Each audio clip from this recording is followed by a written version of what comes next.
Estás escuchando La Esfera Celeste.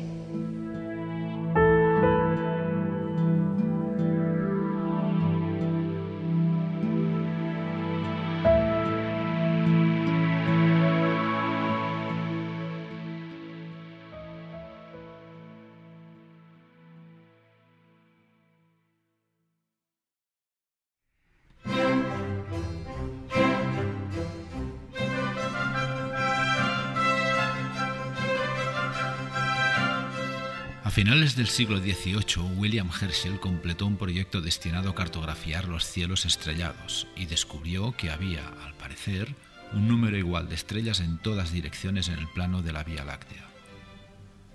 Dedujo razonablemente de esto que estábamos en el centro de la galaxia. Poco antes de la Primera Guerra Mundial, Harold Shapley ideó una técnica para medir las distancias a los cúmulos globulares, esos deliciosos conjuntos esféricos de estrellas que parecen enjambres de abejas.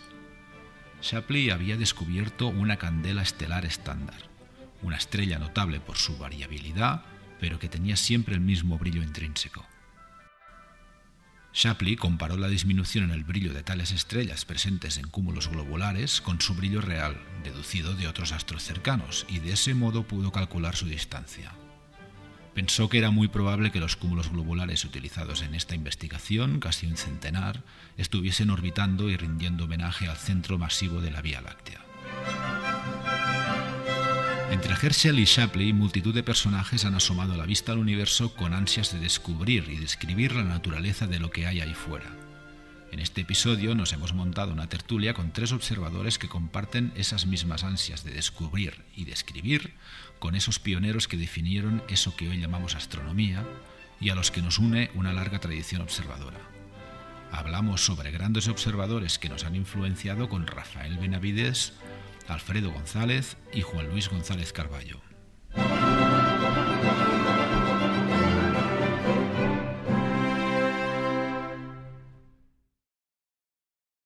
Capítulo 1. La primera conexión y William Herschel.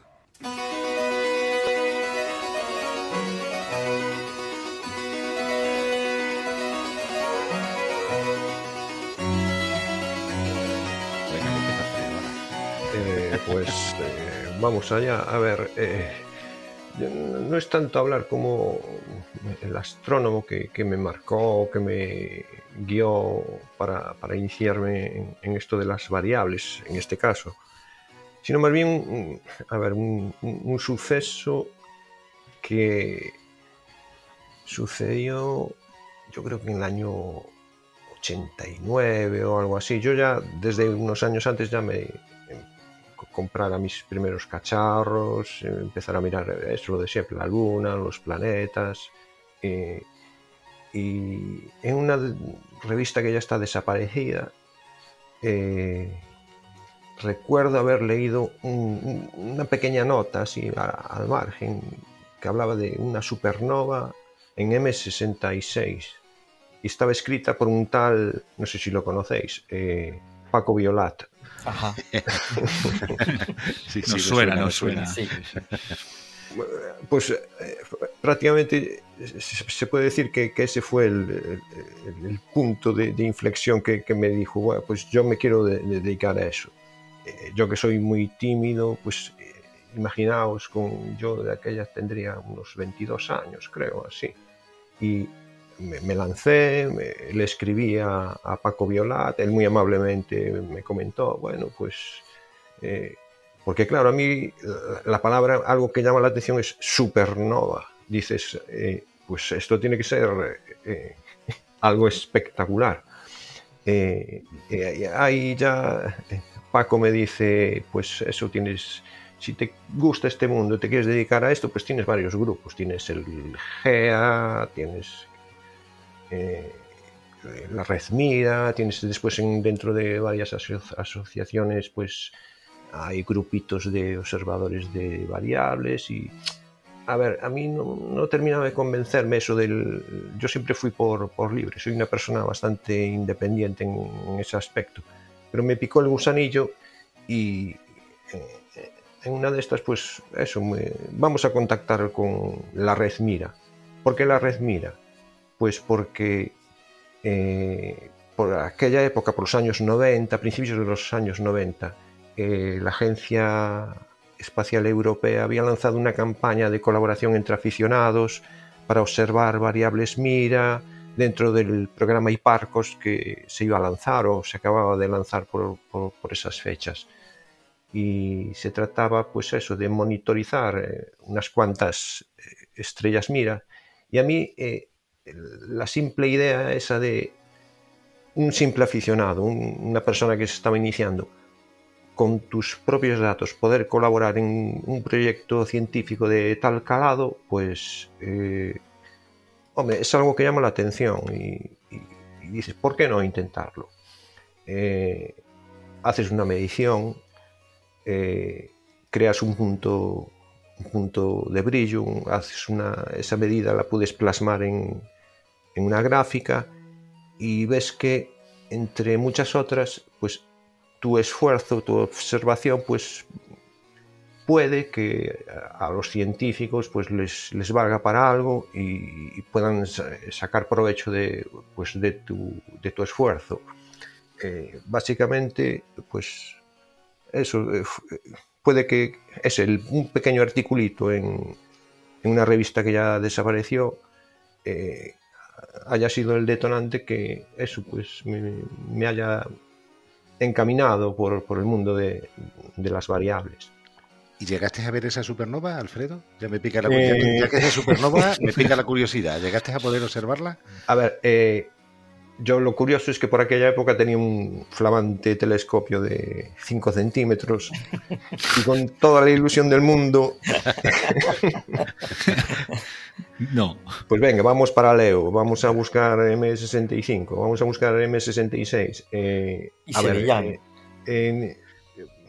con 5 centímetros, a ver, Regulus más o menos se veía, pero tengo que decir que para mi desgracia, pues no conseguí ver nada. De hecho, ahí fue donde empezó esa enfermedad que tenemos todos los astrónomos, que es la perturitis. Porque claro, yo digo, pues necesito algo más, pero era una desesperación, como un ansia por... Ya me lo tomé como algo personal. De hecho, M66, el grupo, el M65, M66 son uno de los grupos de galaxias pues, de mis favoritos. Más que nada porque me retrotrae a mis primeros tiempos como observador de estrellas variables. Pues es que fue una supernova muy brillante, llegó a magnitud 12. Sí. Magnitud 12, pero claro, para un 5 pero con 5 centímetros no se ve. Se queda un poquito lejos. No, ya la propia galaxia. Sí, claro, efectivamente. Era de tipo 1A, si no recuerdo mal. De las guays, de las que sirven para medir distancia. De las de verdad, de las que salen en las noticias. No sé, ya que hablamos de un poco de orígenes y hablamos de astronomía histórica, un poco de orígenes y cosas de estas, lo mío fue quizás más estándar. Lo he comentado ya alguna vez en alguna otra participación que he tenido en la esfera celeste, que lo mío fue, aunque yo ya tenía de natural una inclinación hacia mirar al cielo, la ventaja de haber nacido en un pueblo de haberme criado en un pueblo de los años finales de los 70, principios de los 80, con muchísima menos luz, muchísima menos contaminación. La verdad que a partir de las 10 de la noche había un cielo espectacular, que se veía la Vía Láctea desde el centro del pueblo. Entonces a mí desde siempre me había gustado mirar, pero mi detonante claro fue Cosmos. O sea, eso soy poco original en esto porque es así. Pero a mí... a ver, en realidad todos somos hijos de Carl Sagan. No, todos, perdona, todos. Ha habido algún invitado que tan solo saludarlo, lo primero que no me acuerdo cuál era, y me dijo, yo no vengo de allí. Y yo, bueno, pues perdón, está. Es una religión pacífica, o sea que no pasa nada. No pasa nada. Alguien tiene que equivocarse. Nadie es perfecto. O sea, correcto. Perdona, Juan Luis. Pues eso, que yo, mi detonante, o sea, cuando todo encajó en mi cabeza, de decir, esto que yo miro por las noches y tal, resulta que hay mucho ahí detrás, hay cantidad de cosas que se pueden saber, que se pueden... A mí también siempre me ha gustado, bueno, y de hecho me dedico a eso, ¿no? Con lo que me gano la vida es con la historia, ¿no? Entonces, la maravillosa mezcla entre astronomía e historia, historia y astronomía. Entonces, y eso lo consiguió muy bien Carl Sagan. Muchos de sus episodios están llenos de pasajes de historia de la astronomía, porque para la divulgación de la astronomía es fantástica, ¿no? Contar las batatitas de la astronomía. Entonces fue ahí, ese fue el detonante que me hizo y yo veía los episodios de Cosmos, y cada episodio semanalmente, ¿no? Que esperaba, creo que eran los domingos por la tarde cuando los ponían. Sí, a mediodía. A mediodía, sí. Y entonces al día siguiente, el lunes por la tarde, era salir del colegio y era carreras hacia la biblioteca buscando algún libro. Cuando hablaba de, yo qué sé, de Copérnico y de Kepler, pues yo a buscar algún libro donde me hablara. Entonces, y esto creo que encaja bien, ¿no? Con lo que tenía en mente Pep, ¿no? Cuando una tertulia sobre historia, astrónomos de la historia, grandes observadores, porque es que yo empecé en la astronomía con una biografía finita, muy visual, que había en la biblioteca del pueblo donde yo me crié, que era sobre Galileo, y venían los dibujos de la luna de Galileo, y yo con unos prismáticos prestados intentaba ver eso, ¿no? Entonces, fue a partir de mi interés por el cielo, por Cosmos de Carl Sagan, pero también por la historia y por los astrónomos históricos, en los que yo me fui introduciendo, y yo he ido creciendo, más que creciendo, he ido evolucionando en la afición, según en mi primera juventud iba descubriendo astrónomos del pasado, ¿no? Porque Galileo, la luna y los planetas y así, hasta que, claro, llegué a Herschel y como Herschel hizo todo, absolutamente todo, pues ya con Herschel dije, madre, aquí hay para una vida entera. Y yo personalmente creo que el astrónomo que más me ha marcado a mí personalmente y el que ha guiado la mayor parte de mi vida, y aquí también me temo que voy a ser poco original porque es que Herschel debería ser nuestro patrón, es William Herschel, sin duda alguna. Bien, de hecho está considerado el padre de la astronomía moderna. Es que efectivamente, pues a mi nivel íntimo, yo no sé, siento una conexión con él, y además devoro cualquier cosa que cae en mis manos sobre Herschel, porque tiene una historia muy interesante detrás, no solamente sus descubrimientos, sino su vida personal, la relación con su hermana, sus primeros años en Alemania, ¿no? Antes de largarse a Inglaterra, huyendo un poco de la guerra. Es que es tan apasionante la vida de William Herschel y cómo él consiguió reinventarse a sí mismo, ¿no? Y de una cosa a pasar a otra, que bueno, Herschel lo hizo todo. Todo empieza a partir de Herschel, ¿no? Bueno, sabes que en esa época eran voluntarios forzosos para la guerra. De hecho, a raíz de eso fue cuando escapó para Inglaterra. Menuda, es que te tocó una batalla que no vea. Sí. 5.000 muertos, y digo, me voy. Sí. Nacer en el siglo XVIII en Europa, en el corazón de Europa, estaba la cosa complicada, ¿eh? En plena de guerra de los 7 años, no vea. Así que hizo bien, se largó a una pacífica Inglaterra y... Bueno, pues mira, ya cuento también una anécdota. Esto no tiene que ver con catálogos, que igual es lo que se esperaba Pep, pero son más vivencias. Pero Rafa lo sabe. Yo creo que una de las experiencias más bonitas que he tenido en mi vida, en plan de viajes y de esto, es cuando pude ir a Bath con la fijación de ir a la casa de Herschel, por ejemplo. Algo pendiente, sí. Sí, no igual pendiente para mí. Los santos lugares, o sea... Es que... ¿Y la experiencia que estuvo a la altura? Fue espectacular, ¿sí? O sea, porque además, como que no teníamos mucho tiempo, y entonces dejé a mi mujer y a mi hija, digo, mira, vosotros dedicaos a ver aquí esto, yo salgo corriendo como ya tengo que verlo, y entonces lo vi solo muy tranquilo, y además era justo a la hora de comer, hora británica de comer, no había nadie y estaba yo solo y un poco el guía, ¿no? El guía, vamos, la persona que estaba allí un poco en la conserjería. Entonces fue un recorrido muy tranquilo, yo solo andando por las estancias en las que...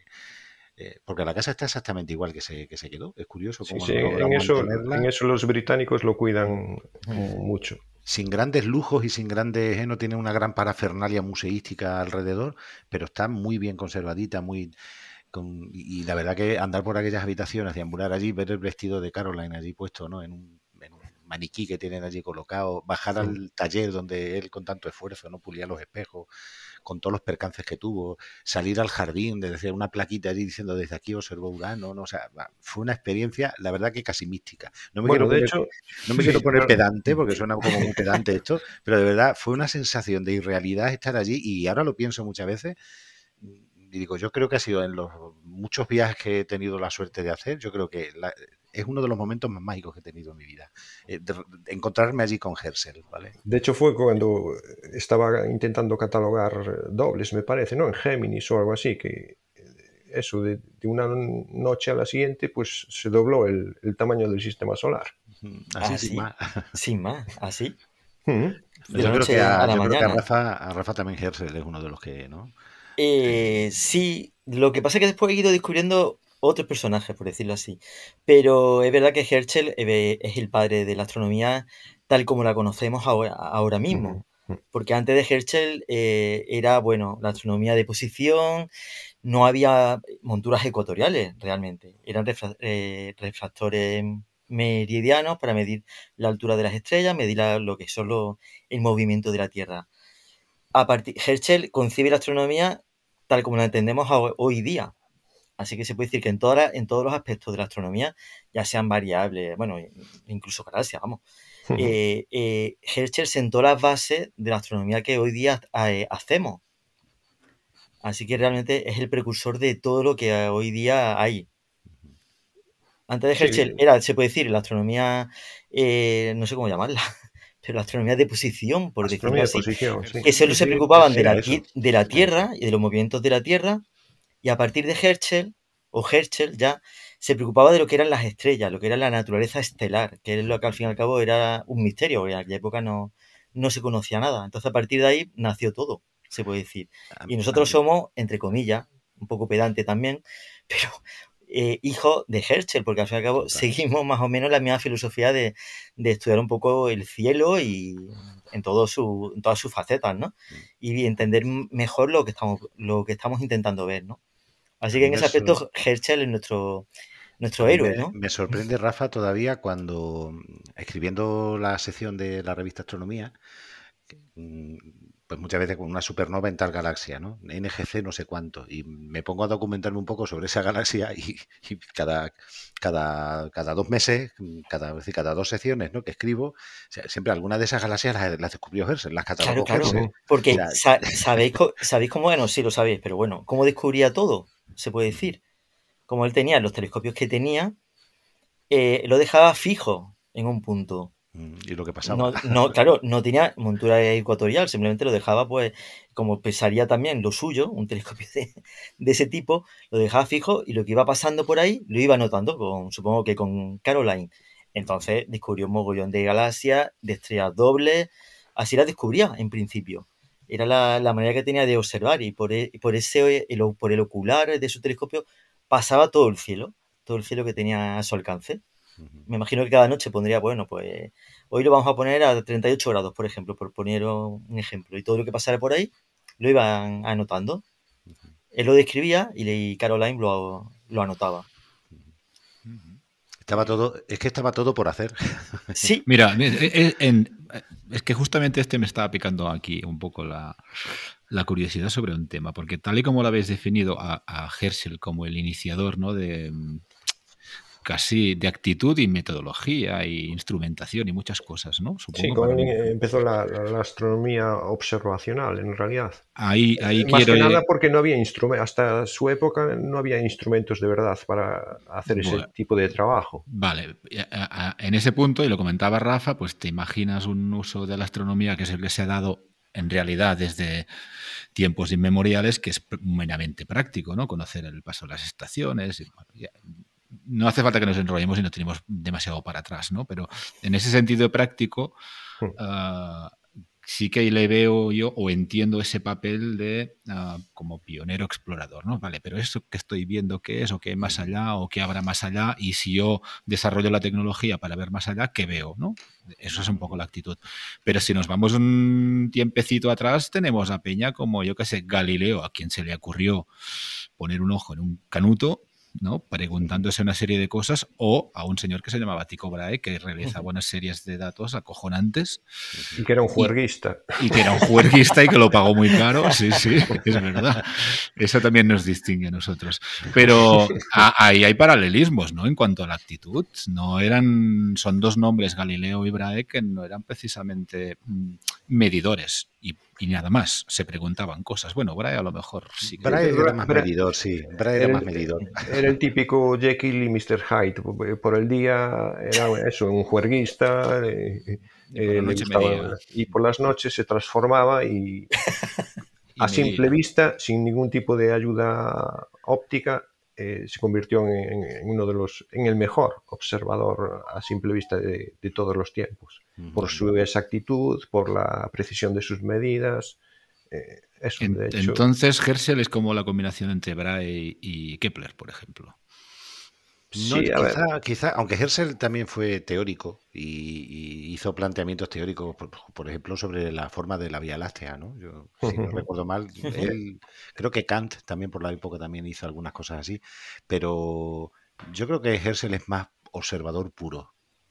Sí. Lanzó sus teorías, por ejemplo, con las dobles, ¿no? Fue de los sí, porque, Rafael sabe mucho por más ejemplo, dobles que yo, pero... Claro, él observaba dobles o se empezó a interesar por las dobles, no en sí, en este caso, por las dobles, porque todavía no se sabía su naturaleza, no se conocen las estrellas dobles como tal, ¿no?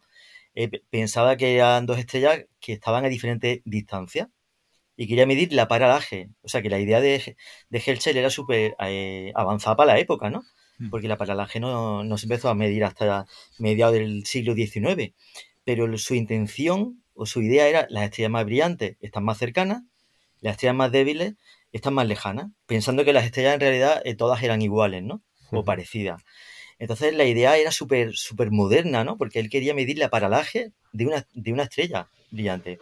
Entonces usaba estrellas dobles desiguales, pensando en su interior, ¿no? Que la estrella más brillante era la más cercana y sobre ella podría medir lo que es la paralaje, cosa que claro que no consiguió, porque ya sabemos que la paralaje se necesita una precisión que no había en esa época, que él no tenía.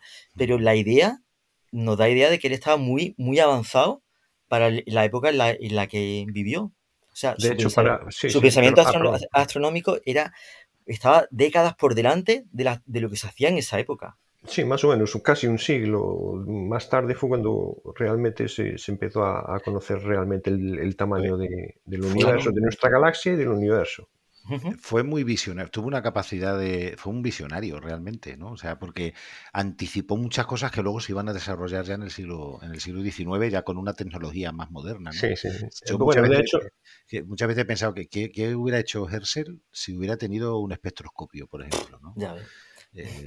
Impresionante, porque tenía una capacidad, era muy visionario, era capaz de anticiparse y de intuir muchos caminos de la astronomía que luego se irían, ¿no? Como por ejemplo la forma de la Vía Láctea, que anticipó el gran debate, ¿no? El gran debate luego ya de principios del siglo XX de si había más universo que la Vía Láctea y demás, eso ya en Herschel ya se ve también. Bueno, de hecho, cacharreando, Herschel descubrió la radiación infrarroja, ¿no? Por ejemplo, ¿no? Cuando puso el termómetro, ¿no? Creo al lado del...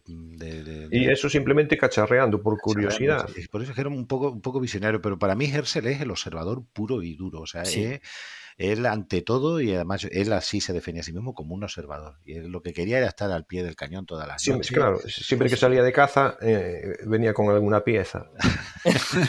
es el típico cazador que si dispara a todo el monte siempre cae algo. Pues Herschel... Claro. Sí. Es que además él se encontró, claro, lo que va a decir Juan Luis ahora, que él se encontró de pronto con un cielo por descubrir, enterito. Porque era tan poco, y parece mentira, ¿no? Lo que se sabía del cielo en esa época, que él se encontró de pronto todo por descubrir. Y realmente descubrió casi todo. Porque de hecho, hasta ese momento los astrónomos, quizás todavía más condicionados por el instrumental, se dedicaban a aquello, bueno, además de lo que dice Rafa, astronomía de posición, ¿vale? Pero también era a objetos del sistema solar, que es decir, era lo que realmente se entendía que era interesante, los planetas, la luna. Entonces, todos los astrónomos del siglo anterior, desde Galileo, Huygens y todo, pues lo que observaron fueron los planetas, Saturno, y este fue el que dio el paso al cielo profundo, ¿no? Y se interesó, como ha dicho antes Rafa, por las estrellas. Digamos, anticipó un poco la astrofísica en ese sentido también, ¿no? Así que... Por eso, la propia visión que tuvo de apostar por los reflectores, por ejemplo, ¿no? Que luego ya se demostraron que iban a ser los grandes telescopios de los grandes observatorios hasta bien entrado el siglo XX, ¿no? O sea, se dedicó a construir reflectores como loco, cada vez... eso sí que es aperturitis, Alfredo. Se dedicó que cabía dentro el tío del tubo que montó. Yo me quedé alucinado cuando vi es en Greenwich, ¿no? Que tienen allí una sección del tubo de William Herschel y digo, madre mía, vaya pedazo. Metálicos. Metálicos, o sea, para mover... Como el que hay aquí en bueno, Madrid. Pero en Madrid eso, pero la reconstrucción del observatorio de Madrid es una maravilla. Pues mira, hablando de Madrid, estando en la casa de Herschel en Bath, comentándole al guía, porque me veía el hombre emocionado allí, y me dice, ¿le gusta? Digo, sí. Y le dije, le enseñé una fotografía porque unos meses antes había estado en el OAN, en el Observatorio Astronómico Nacional de Madrid, y le dije, no sé si sabe que en España tenemos, y el hombre no lo conocía, y le enseñé la foto y se quedó alucinado, decía, ¿me puedes pasar esa foto? ¿Me la puedes compartir? Y según me dijo, lo iba a enmarcar y le iba a poner allí en la recepción de la casa de Herschel. ¿Te imaginas que está? Pero si el propio Herschel decía que de todos los telescopios que había construido, el más perfecto era el que había vendido a España. Aquí, ¿no? Pues no sé si fue a Carlos III o fue a... Sí. Pero fíjate, la persona que estaba allí al cuidado de la casa, que además si querías, el hombre te guiaba por ella. Yo le dije, no, déjame solo, yo quiero ir solo. No lo sabía, no conocía que en Madrid había uno. Fíjate qué cosa curiosa. Qué curioso. Puede que sea uno de los espejos más caros y menos aprovechados de toda la historia de la astronomía. En realidad estuvo muy poquitos años en servicio. Yo creo que hasta ni siquiera se llegaron a hacer trabajos serios. Yo creo que no. Yo creo que estuvieron, no sé si llegó a 2 años o muy poquita cosa, sí. O quizá ni eso. O sea, muy poco, la verdad. Grande Herschel. Sí. Pero aparte de la aperturitis, que nadie diga que los grandes refractores no son maravillosos. Por lo menos estéticamente. Sí, bueno, cuando piensas en un telescopio piensas es un refractor, un tubo blanco con... Sí, me refiero a los refractores estos. Yo es que me acuerdo que de pequeño, cuando veía los libros de historia de astronomía, yo me llamaba más la atención, y a lo mejor por eso después, no es una tontería, pero bueno, me llamaban más la atención los grandes refractores, claro, porque no sé por qué, me llamaban más la atención, me parecían telescopios estéticamente más impresionantes, ¿no? Son objetos de culto, sí, señor. Sí, objetos de culto, o sea, distancias focales de yo qué sé, de 8 20 metros. 20 metros, eso, 20 metros, después para un diámetro, bueno, a lo mejor llegaban a 1 metro, bueno, 1 metro quizás sea mucho, pero bueno, 80 centímetros, ¿no? Una cosa así, y me parecían unos telescopios tan impresionantes que después, claro, para lo único que servían era para la doble. Son indomables. Creo que hay un holandés que hace réplicas de los telescopios de Belius, estos telescopios aéreos que tenían focales de 70 metros. Claro. Es una cosa increíble. Sí. Y creo que es en Holanda donde hay un... ¿Cómo conseguirían ver los anillos de Saturno? Maravilloso. Madre mía. Tenía que ser una pasada, vamos. Oye, ¿y cómo es que son los típicos equipos que te encuentras en observatorios de finales del 19 y principios del 20? Siempre ves el típico refractor de focal brutalísimo. Es la imagen clásica del telescopio. Sí, pero ¿eso qué responde? ¿A la ciencia que se buscaba entonces? ¿O por qué no hay reflectores tochos tipo Herschel por ahí? Cuestiones técnicas. De hecho, es mucho más fácil fabricar. Sí. De hecho, yo creo que tengo entendido que es mucho más fácil fabricar una buena lente que un buen espejo. ¿Qué pasa? Que a partir de cierto diámetro, pues empiezan las deformaciones, por eso se abandonó lo de los grandes refractores por culpa de... Son más compactos, además, aunque sean más largos, son más compactos, quizás. Sí. Yo recuerdo cuando empecé en la afición, cuando después de Carl Sagan y de los prismáticos prestados empecé a valorar tener un telescopio, recuerdo que en todas las guías siempre decían que un buen refractor siempre ganaba a un reflector. Sí. Y siempre decían que un reflector tenía que tener el doble de diámetro. Sí. Eso lo habéis leído vosotros también, yo recuerdo esa publicidad también. Que sí, que siempre. Un refractor de 10 equivale a un reflector de 20. Sí. Y entonces son más compactos, quizás más, aunque sean más largos, pero bueno, que también hubo astrónomos sobre todo en el mundo aficionado, no de astrónomos profesionales, ya a partir de mediados del 19 también hubo muchos con reflectores también, que no tendrían gran calidad, pero los había, ¿no? Por ejemplo, cuando yo me dedicaba casi monográficamente a las dobles, me dio la neura de observar el catálogo completo de un aficionado inglés de mediados del 19. Dios. Con todas las estrellas dobles que este hombre... Bueno, realmente esto fue una copia, yo me inspiré en algo que estaba haciendo Edgar Massa, ¿vale? Que era observar todo el catálogo de Stein, de estrellas dobles, y dije, pues a mí esto me gusta. Me acuerdo. Y Espin, yo me fijé en Thomas Espin. Y Espin tenía un reflector. Él tenía un reflector, y esto era así la segunda mitad del 19, y tenía un reflector, no sé si de 25, 30 centímetros, no sé, porque como los ingleses siguen con las pulgadas, nunca... Sí, pero creo que 25, 30 centímetros, tiene un buen pepinazo allí metido en un cobertizo, y también los hubo, pero el refractor es que es la imagen clásica del telescopio.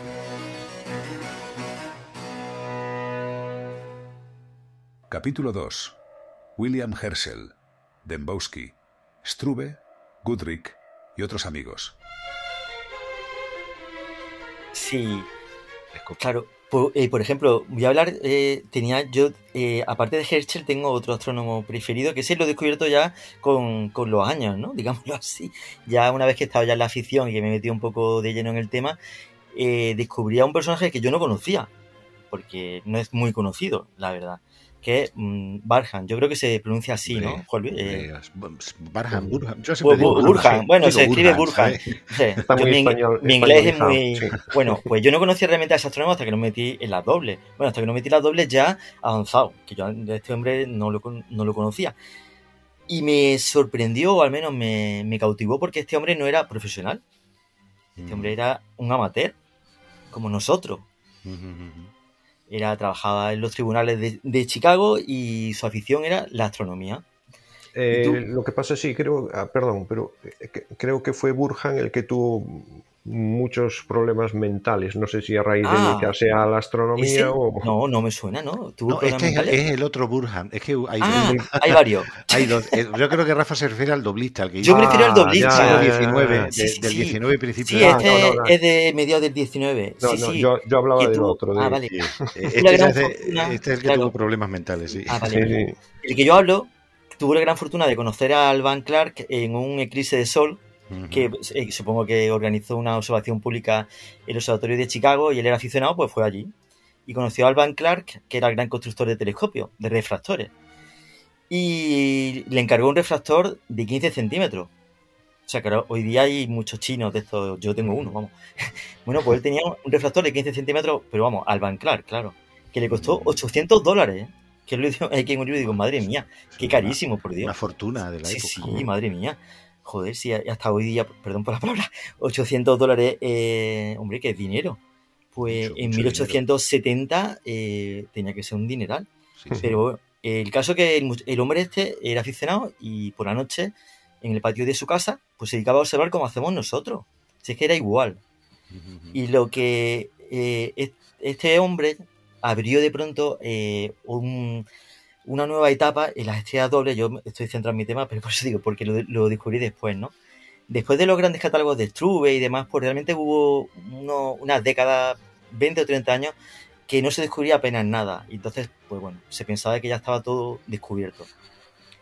Pero llegó Burhan con su pequeño refractor de 15 centímetros, y tenía un listado de 400, al principio, vamos, empezó por 400 y pico dobles, que al final llegó a 1000 y pico, y claro, él no tenía instrumentos de medida, él solo las observaba, como hacemos nosotros, ¿no?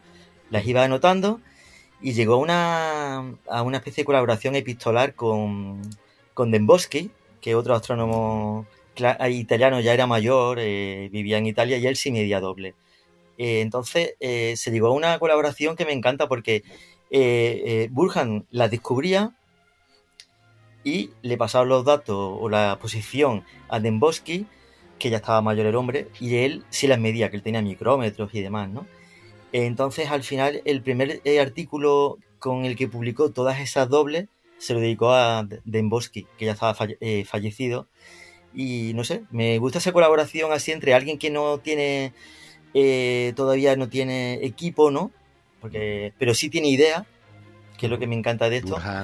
Que se busque, por ejemplo, una colaboración con alguien más avanzado que él, o que tenga un equipo mejor que él, y al final de eso salga lo que salió, que los astrónomos profesionales se quedaron de pronto patidifuso, por decirlo así, porque pensaban que ya no quedaba nada por descubrir y él le dijo, que queda todavía un montón por descubrir, que Bueno, esto no ha hecho nada más que empezar. Y el catálogo de Burhan de Estrella Doble, si no recuerdo mal, Rafa, es el catálogo casi de referencia, a partir del cual luego ya surgen otros y el WDS. O sea, el origen está en el Sí, claro. Barham Double Star Catalog. Efectivamente, O sea, el catálogo actual de Washington y pico dobles tenía. se basa en varios catálogos, pero entre ellos el de Barham, porque era un catálogo muy completo. Sí.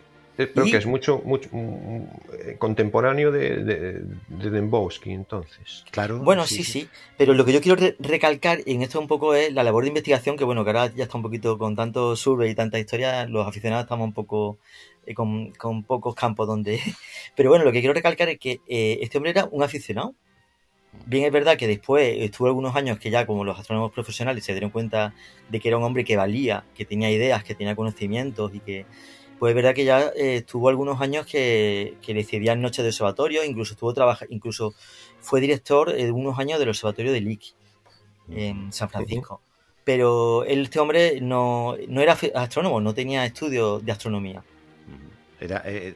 Burhan tiene también, es otro de los héroes, ¿verdad? Que hemos hablado muchas veces. Sí. Es un tío estupendo. Además que dicen que era muy buena gente. Como persona que era muy buena gente. Sí. Y la colaboración con el bueno de Ercole. Me encanta el nombre de Dembowski. Ercole Dembowski. Pues una buena colaboración pro-am que se montaron. Sí, exactamente. Eso sí, a mediados del siglo XIX. Es otra idea muy moderna para lo que después ya estamos haciendo ahora o hemos hecho, ¿no? Esta idea que estamos hablando de 1870, ¿no? Es una idea muy, muy moderna o para lo que se hacía en la época, vamos. Muy actual. La línea entre profesionales y aficionados era una línea muy difusa. No existía prácticamente. No, prácticamente, no. Hasta eso, hasta casi principios del siglo XX. Pues mira, me comentaba Rafa el otro día hablando del tema de cuando hacíamos esta charla y demás. Y él me decía que qué apasionante era la vida de los astrónomos antes y yo le he estado dando vueltas a esto y es verdad, o sea, la historia de la astronomía cuando tiene un toque romántico, la historia de los astrónomos de anteriores al siglo XIX, anteriores al siglo XX, tiene un toque muy romántico, porque además siempre estas biografías están contadas así en plan un poco anecdotista, ¿no? Y contando...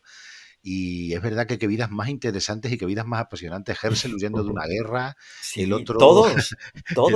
Struve también huyó. Struve bueno, lo querían alistar en el ejército de Napoleón y salió pitando. Y se recorrió a pie 1000 kilómetros hasta llegar a Lorca. Pero es que la saga de los Struve, como observaban ahí en las repúblicas bálticas, por ahí por esa zona, a veces eran alemanes, a veces eran rusos. Como no tenían televisión, que lo he leído después, yo me cago.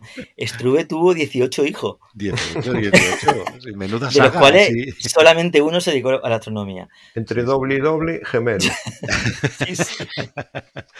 Y es eso, es que la verdad que, y eso fue a mí lo que me atrapó también de jovencito. Lo interesante que es la historia de la astronomía. Cuando cuentas, ya digo, un poco en plan anecdotista, ¿no? Esto no es una historia seria ni formal, pero la biografía de los astrónomos que viene en caja uno tras otro, cada uno contando su pequeña aportación, su granito de arena, y luego ya en el siglo XX, como se profesionaliza la astronomía, deja de ser una pasión y ya se convierte en una profesión, ¿no? Y entonces, pues sí, quizás es un poco más aburrido ahora. Es más aburrido, ya es una profesión. La vida ahora de los astrónomos son vidas, pues bueno... normales, entre comillas lo de normales. A ver qué vamos a decir, cuidado. Porque... Que se nos enfadan. Sí.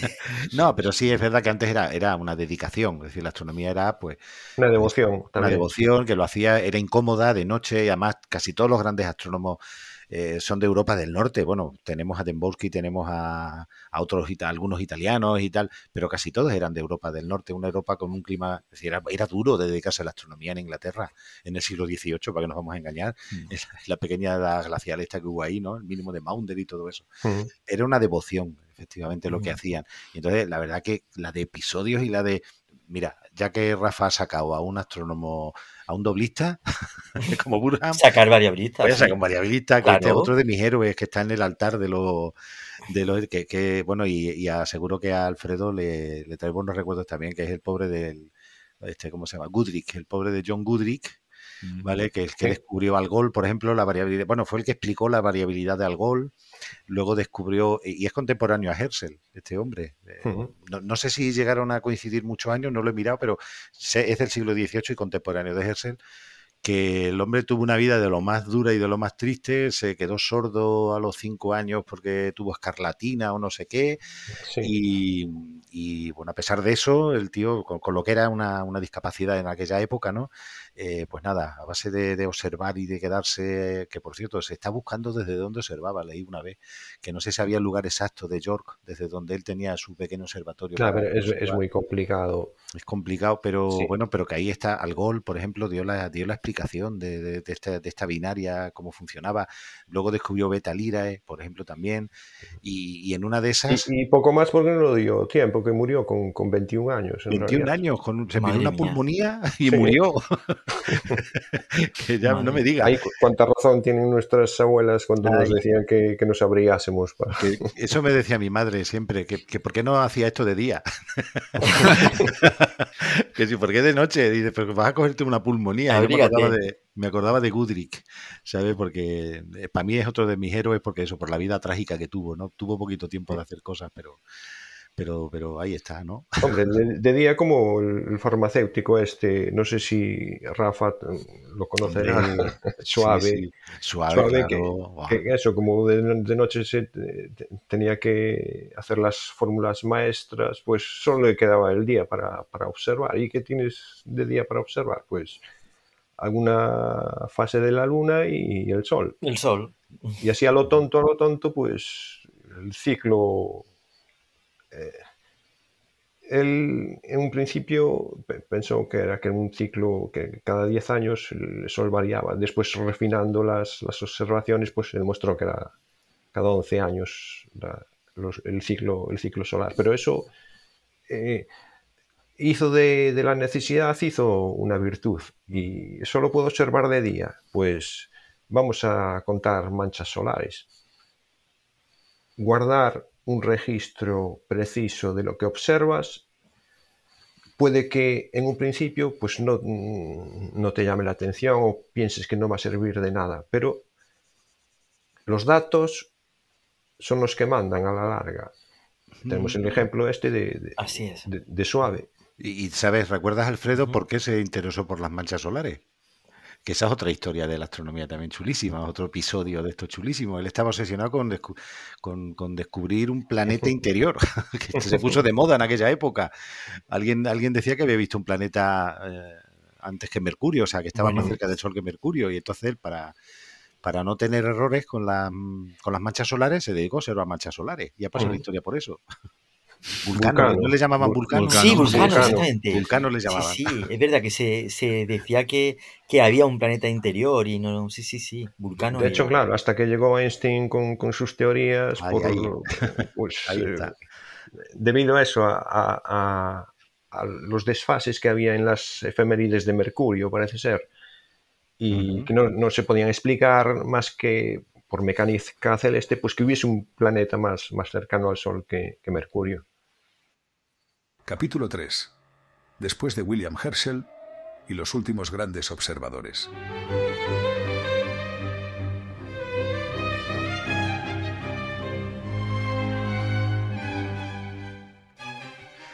Hay un librito súper interesante que ahora no recuerdo el título. Estaba mirando hacia atrás, hacia mi estantería, a ver si lo veía. Donde se cuenta esta historia en concreto de Vulcano. Y es interesantísima. Y lo que dice Alfredo, o sea, cantidad de astrónomos de renombre que se dedicaron, que creyeron realmente que había uno. Sí, porque quizás me imagino que en aquella época, bueno, es como ya a lo mejor lo de la materia oscura, ¿no? Que a lo mejor dentro de 3 siglos dicen, anda, que lo que pensaban en el siglo XXI, ¿no? Pues me imagino que en aquella época sería la corriente de pensamiento correcta. No correcta, no es la palabra adecuada porque no era correcto, sino la que estaba más en base a los datos, la que se ajustaba más con la materia oscura no sé, pero con la energía oscura no. Bueno, con la energía oscura. No me extrañaría que ella mismo. Dijeron, pero ¿cómo hemos sido tan tontos? Claro. En realidad la ciencia avanza a base de tropezones, nada más. Porque cuando, digamos, no tienes el instrumental adecuado para estudiar algo, lo que haces es conjeturas, unas conjeturas que a veces son casi de risa, pero son las que mejor se ajustan a lo que tienes en la actualidad. Claro, es el método científico, sí. Claro. Después, a medida que avanza la instrumentación, descubren más cosas y dicen, anda, que Pues eso mira, pasará con nosotros seguro, como ha pasado siempre. Alfredo saca el tema de Suave, se enlaza también muy bien con otro episodio de estos de la historia de la astronomía que a mí siempre me ha deleitado, me ha encantado y que qué pena tengo de no encontrar mucha información sobre él. Que es lo de la policía esta celeste, la policía de Himmelspolizei, sí. Exactamente, que a mí me parece una historia increíble. Policía celeste. La policía celeste de Lilienthal. Sí. Y ahí hubo astrónomos desde Olbers, Herschel estuvo también ahí metido, Harding, Harding, Olbers, o sea, montones de gente estuvo metida porque por la ley de esta de Titius Bode, había un hueco entre Marte y Júpiter, y ahí tiene que haber un planeta, ¿no? Entonces se pusieron a intentar localizar, se dieron cuenta de que no había buenas cartas celestes, hubo un congreso que se considera que es el primer gran congreso de la astronomía, además internacional, en años muy complicados de enemistad entre Francia y Alemania y tal, pero bueno, se reunieron ahí en el observatorio de Schroeter, hablando de cráteres lunares y tal, se reunieron en el observatorio de Schroeter y se repartieron 15 grados cada uno del cielo en varios países. Piazzi también estuvo ahí metido, le tocó una fracción del cielo, para hacer un buen cartografiado del cielo y para localizar el planeta y no confundirlo con una estrella de fondo o con lo que sea, ¿no? Y se llamaron a sí mismos así, la Policía Celeste. Se llamaron así. De hecho, en esa reunión fue el germen del nacimiento de la primera revista, boletín. Efectivamente, eso es. El Astronomische Nachrichten, sí. El Nachrichten ese, Astronomische Nachrichten, eso es. Sí. Y a partir de ahí, buscando el planeta que desaparecido, Piazzi descubre Ceres, se piensa que era el planeta que faltaba, se dan cuenta que es muy pequeño, siguen buscando y aparecen los asteroides. Poco a poco, ¿no? Claro, evidentemente los de número corto, ¿no? Palas, Vesta, todo esto. Y a mí la historia esta de la Policía Celeste me parece apasionante, de verdad.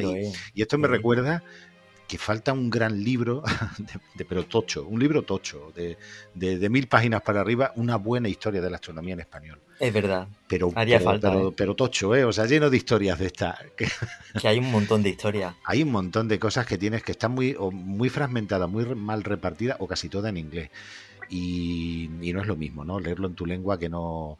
Y en España hay una carencia, hay historias de la astronomía, pero muy, muy breves, muy...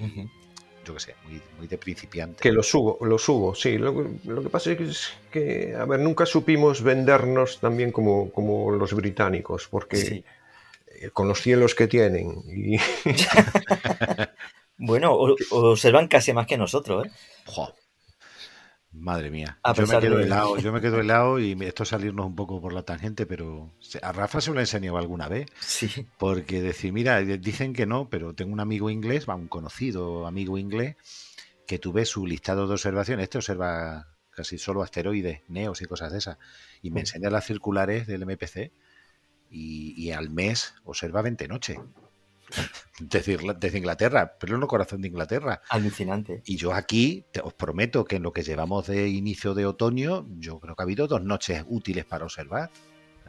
Y el jodido, yo veo el inglés que tiene, de verdad, es raro el mes que no tiene 15 noches de observación. Bueno, Gary Poyner, uno de los variabilistas hoy día, pues de hecho sus estadísticas son cielos despejados, cielos parcialmente despejados, cielos nubosos, cielos parcialmente nubosos. ¿Qué pasa? Que tiene tanta práctica que lo que hace es observar entre los huecos de las nubes. Yo sospecho que este muchacho hará algo parecido. No es normal, ¿eh? Es impresionante lo que observa este hombre. Que bueno, Poyner y tú andáis ahí un poco a las medidas a lapso, ¿no?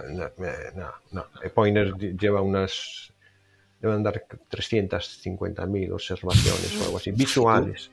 Yo ando por 155, una cosita así. Solo. Pues, madre mía, qué barbaridad. Pues tienes 2 ojos, Alfredo. A ver, ya sé que decir el gallego, que vaya cielos que tiene, ¿cómo es posible que...? No, es más la mala fama que otra cosa. Tirando de estadísticas, así estoy hablando de memoria, pues puede que un año normal pues tengas unas 100 noches despejadas. 100 noches despejadas, si haces una media de, no sé, 50, 60 observaciones, que es más fácil de lo que parece, es más fácil hacerlo que decirlo, pues ya tienes una media de 5.000 observaciones al año. ¿Qué pasa? Que pasan los años, nos vamos haciendo viejos y vamos sumando observaciones. No hay más mérito que ese, la edad. Muy bien. Comprendo que con una CCD, pues 5.000 observaciones las puedes hacer en 3 noches. Haciendo las time series, pues puedes hacer 5.000 observaciones. Visualmente, pues es un poquito más complicado. Es cuestión de tener paciencia. Si algo te enseña la astronomía es a ser paciente. Efectivamente. Y ser constante. Sí. Es tan importante ser paciente como ser constante, porque claro, es muy complicado crearte una rutina que te obliga a levantarte o te obliga a trasnochar, y una vez que tienes establecida esa rutina, después el trabajo pues fluye. Ya es vicio luego ya. Sí. Oye, ahora que Alfredo comentaba que cerrábamos el círculo, y de hecho hemos estado hablando de gente que hacía observación visual, evidentemente, que ha sido un poco el marco, ¿no?, de personajes a los que nos retrotraemos o que enlazan con momentos especiales, ¿no? Y cosas que os gustan. No lo digo para hacerlo hoy, pero antes, cuando Rafa hablaba de ese personaje que sin ser un profesional, porque antes muchos no lo eran, y consiguió méritos, y luego Juan Luis ha hablado, o al principio ha hecho referencia a algunos pasajes de Cosmos, yo me acuerdo, o uno de los que más tengo presentes es justamente la historia de un tío que se llamaba Humason. ¿Os acordáis? Milton Humason. Sí. Y, otro de mis héroes. Esa época es tan chula, incluso estéticamente. Lo que pasa es que ahí estamos con placas y tal. Y quizá es otro marco, pero a mí esa época me parece muy romántica también. Es increíble, también. O sea... Una pasada de Milton, el bueno de Milton Humason, el mulero. Con la mula, sí. El mulero de... Subiendo trozos de telescopio. Empezó luego pasó a portero. Si no recuerdo mal, de portero pasó electricista del observatorio y luego ya pues se encargó directamente de tomar las placas, En realidad, si os dais cuenta, era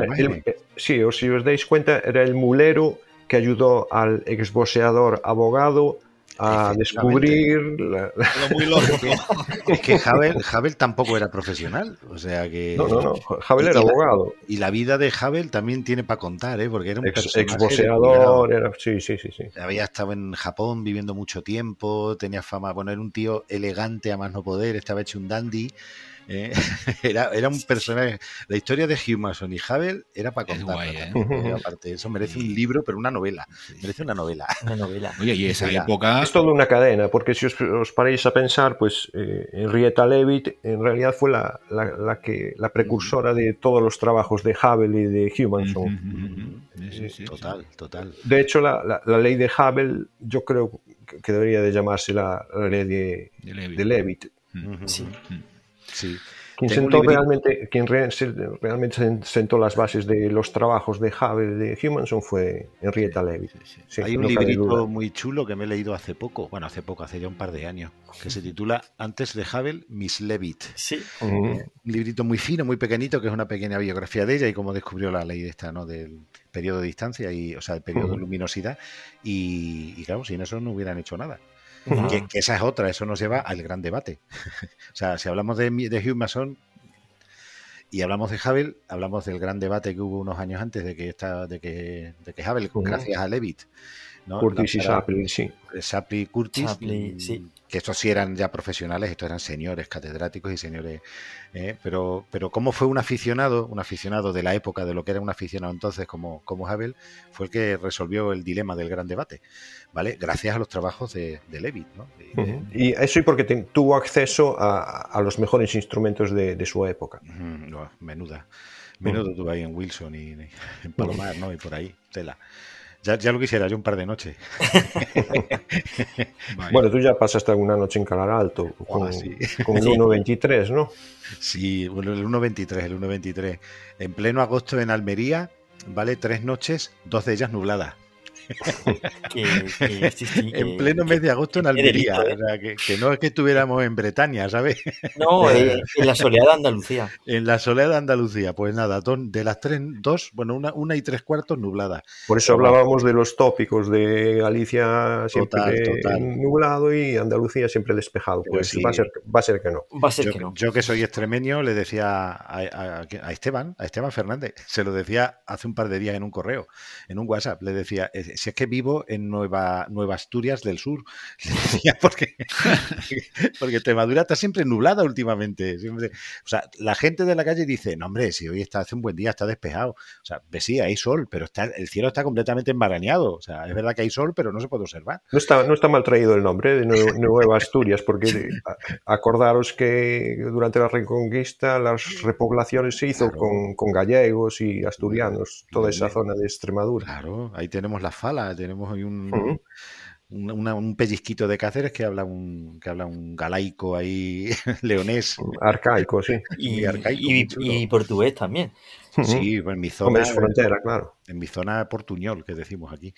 Portuñol. Sí, pues no sé de qué estábamos hablando en este momento. No, nos hemos ido de Hugh Mason a... De Hugh Mason, que sí, que es otro Andalucía, sí. A Hubble, sí. Sí, de Hubble, del telescopio. Pues, ¿sabes una de las cosas que más me gustó de Calar Alto, Alfredo, ya que me sacas el tema? Cuéntame. La sala de control del telescopio 1.23 está en la biblioteca de Calar Alto. ¿Vale? Es una preciosidad de biblioteca. El Calar Alto fue construido por los alemanes en los 60, 70, ¿vale? Luego ya fue un consorcio hispano-alemán y bueno, pues está hecho muy en plan así un poco Bauhaus, ¿vale? Estanterías muy minimalistas y muy chulo todo. Y tienen unas joyas allí bibliográficas que yo, como estaba nublado siempre, Rafa Farfán y Faustino allí pegados al ordenador, mirando el satélite a ver y yo me recorrí toda aquella... Bueno, lo hicimos todos en realidad. Bueno, no se olvidéis... Sí, perdón. No, dime, Alfredo, dime. Que no os olvidéis que Calar Alto está donde está gracias a un apasionado de las estrellas, como era Kurt Birkel, que se tiró años haciendo prospecciones del cielo. De hecho, la casetita, aquella que hay al lado de 3,5, creo que era desde donde hacía donde él hizo la prospección, sí. Y bueno, hay para otra historia ahí también, porque... Tienen unos atlas estelares de principios del siglo XX, algunos de mediados de los años 30, 40, algunos fotográficos, pero tienen algunas cartografías del cielo todavía hechas a mano, que son espectaculares. Yo digo, madre mía, que me regalaran esto, porque lo tenían allí, allí apilado, allí en un montón. Digo, madre mía, si yo pudiera ver esto. Hablábamos de los observatorios. Los observatorios yo siempre digo que son las catedrales de la ciencia hoy en día. Efectivamente. Pues estos atlases vendrían a ser pues los incunables de nuestra época, sí. Yo tengo metidos en un tubo cantidad. Rafa sabe que esta es otra de mis pasiones relacionadas con la historia de la astronomía. Grabados relacionados con la astronomía que he ido encontrando por ahí, que he podido o bien comprar réplicas o bien hacérmelas yo a base de escaneos y digitalizando, y me encantaría tener algún día un observatorio donde pudiera poner todos esos grabados y todas esas cartografías antiguas, que es que son una pasada. La verdad, o sea, eran casi arte, ¿no? De ver las cartas de cielo que utilizaban en el siglo XVII, sobre todo el XVII, XVIII. Claro, porque... Los mapas de la luna que hicieron gente como Schroeter y toda esta gente, qué gozada, qué maravilla, qué bonito. Schroeter, sí, es verdad, hablando de Schroeter, y hablando de profesiones raras, imagínate, un juez que en sus ratos libres pues crea el atlas lunar más preciso de su época. Es increíble. Es otro de los viajes que tengo yo pendiente a pasarme, dar una vuelta por Lilienthal, porque parece ser que hace poco terminaron una réplica del telescopio de Röther. De hecho, en una época en la que solo se usaban refractores, Röther fue de los primeros que empezó a usar telescopios reflectores. Es un viaje que tengo pendiente. Si os gustan hay que hacerlo. Si os gustan las cartografías y los grabados antiguos relacionados con la... Además, es un librito que estoy intentando buscarlo, estoy de pie buscándolo en la estantería, pero no. Es un librito que solo está en inglés, pero que se llama Epic Moon. Lo he visto en algún sitio. Sí, me suena. Es un repaso a la historia de la observación lunar. Desde los primerísimos hasta 19. Es una delicia. O sea, aunque no sepas inglés, solo ver las ilustraciones que trae, cómo fueron evolucionando la visión. Además, cómo la visión de los cráteres evoluciona no solo por el conocimiento científico de la selenografía, sino también por los gustos estéticos de la época. Es una pasada comparar un dibujo del 18, por ejemplo, un dibujo de un cráter lunar del 18, otro del 19. Cómo cambia la visión del neoclasicismo al romanticismo, por ejemplo. Es una delicia de libro. Así que os lo recomiendo. Pues si os gusta. Es una pasada, de verdad. Para las noches nubladas. Sí. Es que hablando de cartografía, que en la época de Herschel, que lo he leído también y me llamó la atención, ¿no? No había cartografía realmente. Claro, la más precisa que tenía era la de Flamsteed, que tenía 3.000 estrellas, una cosa así. O sea que me imagino que sería hasta magnitud 4. Sí, Bevis había hecho algún catálogo también. Y Herschel decía, para situar una estrella, que me ha llamado la atención porque después para encontrarla, no sé cómo lo hacían, en la parte inferior del ala del cisne, por ejemplo. Sí. O una cosa así. Después describía la estrella más o menos, pero cómo describía la posición era así como descriptivo, o sea, en la parte del arco de Orión o algo así, o sea, una cosa que digo, madre mía, después para encontrar esa estrella, ¿cómo demonios lo hacían? Por eso lo de la policía celeste. Dijeron, claro, una cartografía. Por eso, fue el primer intento serio, sistemático, de hacer un catálogo estelar. Además, me parece que se marcaron la magnitud. Ahora no recuerdo si era la magnitud 12 o 13, en aquella época ya era de escándalo, para tener un catálogo de referencia buscando ese planeta que faltaba, ¿no? Y fue el primer intento serio, que luego ya al poquito llegaron las placas fotográficas y ya surgió otro más serio todavía, ¿no? Pero sí, la verdad que lo de las cartas... Si es que era más arte que ciencia. Sí, totalmente. Hacer las cartas en aquella época, ¿no? Además las llenaban con las figuras del zodiaco y con todas estas cosas, y era encontrar algo tú no veas.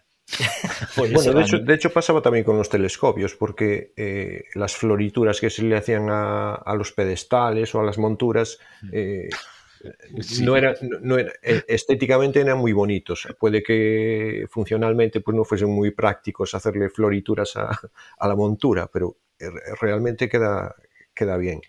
Y eso se traslada pues eso a los atlases Y yo supongo que a vosotros, vamos, fijo que sí, porque es lo que nos trae aquí hoy, creo, ¿no?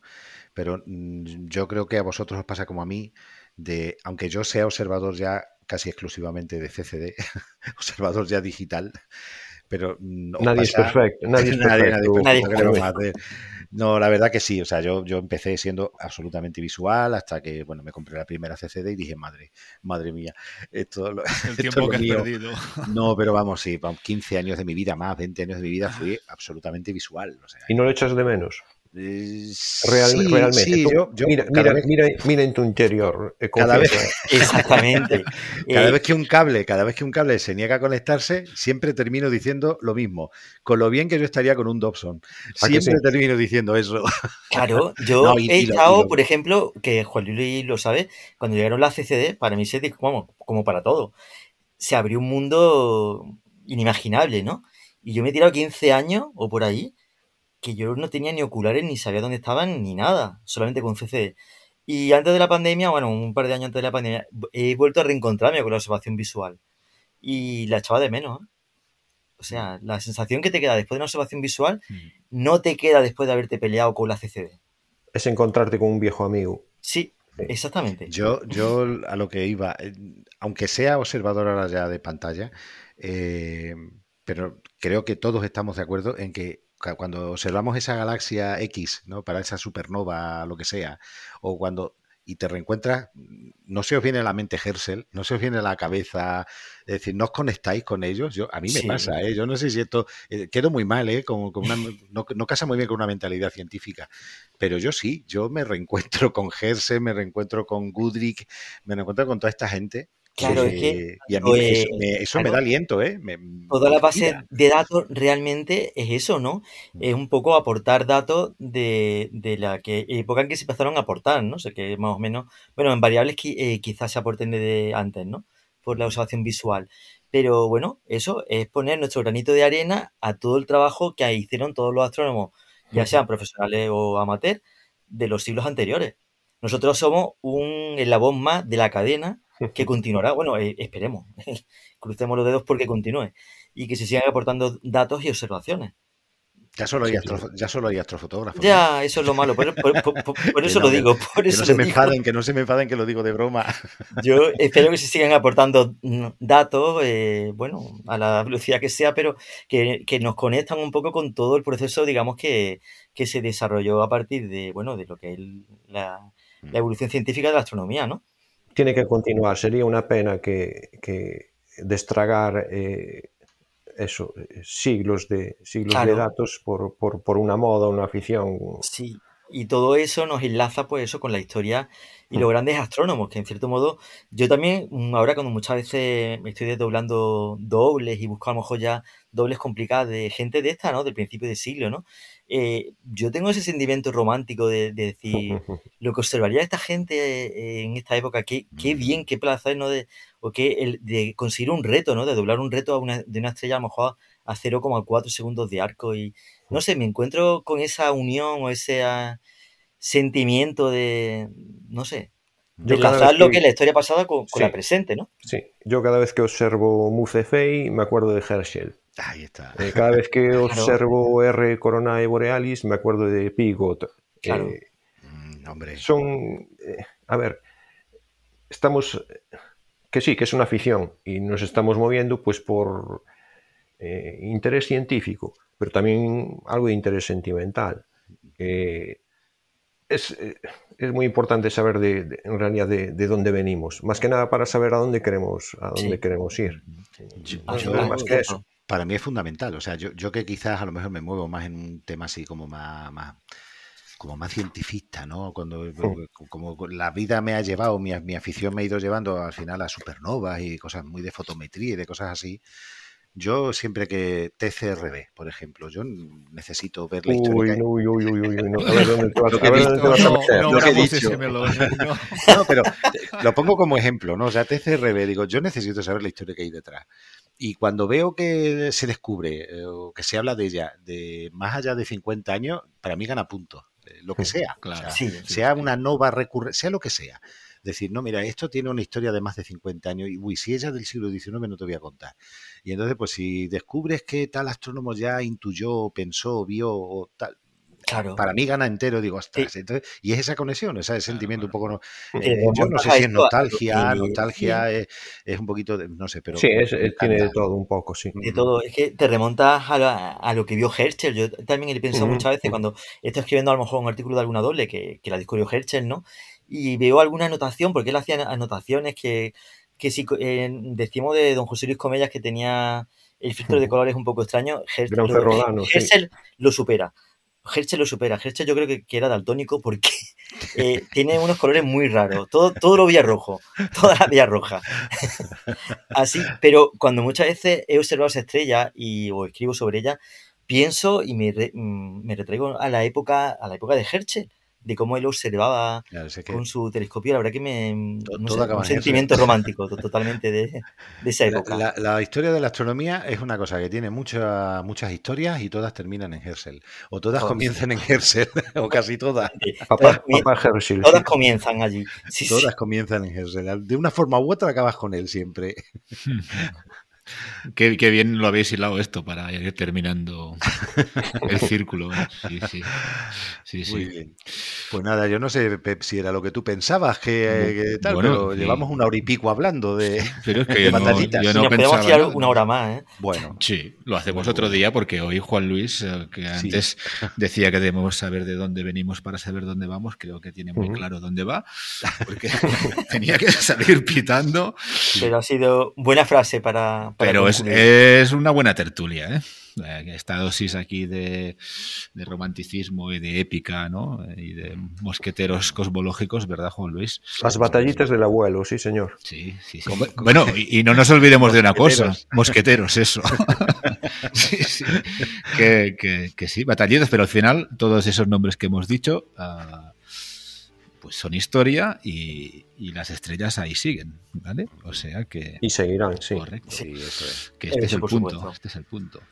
Bueno, chicos, a ver cómo editamos esto y sale una tertulia súper entretenida. Y yo lo siento, pero han salido un montón de ideas que me he ido notando y yo creo que podemos hacer varios volúmenes del cual quizá de que unos años pues salga un libro a 6 manos, ¿no? Que sea vuestro ya. Pues sería Sí, Una ¿no? pasada. una pasada, total. Sería chulo, ¿eh? Sí, sí. Bueno, pues esto, venga, a seguir con lo nuestro. Ya otro día continuamos con nuestros quehaceres. ¿Sí? Un gustazo para mí estar con vosotros, de verdad. Igualmente. Dejad esos cacharros, observar más, coger más los Cada día me da más miedo. Sí, A veces se parece y a ahora, Saruman. ahora con el cometa no hay excusa, ¿eh? Que hay que salir a observar. Claro, esos cacharros los carga el diablo. Coger los prismáticos e iros para la terraza. Podéis escuchar La Esfera Celeste en todas las plataformas de podcasting. Encontraréis más información sobre todos los episodios y sus invitados en laesferaceleste.com. Muchas gracias por acompañarnos y hasta el próximo viaje.